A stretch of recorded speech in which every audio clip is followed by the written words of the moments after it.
At this point, everybody fully understands that Ripple's been out buying companies like crazy over the past number of years. But if you ever actually pause to ask yourself, why are these companies important and why pick these companies over others? This is a really important question that we need to answer to be able to fully understand what exactly Ripple is doing and how it all ties in with XRP. So to save you some time, I dove down the rabbit hole for you, and I'm going to give you a quick summary of what exactly, in my opinion, is going on. Now, for those of you who don't want to stick around, I'll go ahead and cut to the chase.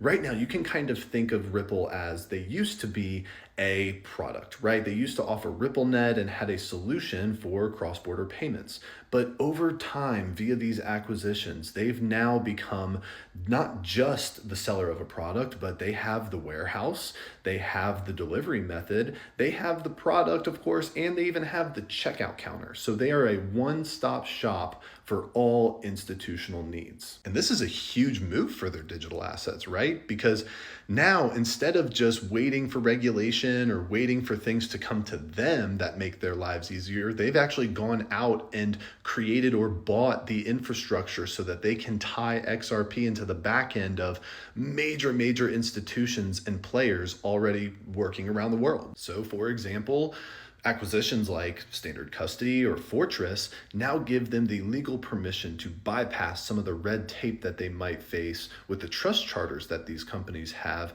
allowing them to further integrate XRP into that kind of banking system. Also, they have purchases that were major like Hidden Road, which gives them the ability now to have the liquidity and the rails to actually transfer their XRP for institutions. Or their recent acquisition of G Treasury, which, if you don't already know, G Treasury works with companies like Swift, Goldman Sachs, JP Morgan, the list goes on and on and on. And these aren't just people that they're working with, these are integrated partners who are using G Treasury as the mainframe for their money control center, where they can decide of the many bank accounts that they own where they send their money. This specifically deals with trapped liquidity, so having the issue of capital sitting in bank accounts across the world, because you never know when you're going to need to do an immediate payment and you don't want to wait 3 to 5 days for Swift to make that transaction happen. Truly, I could go on and on and on about the many different companies that Ripple has acquired or has a major stake in,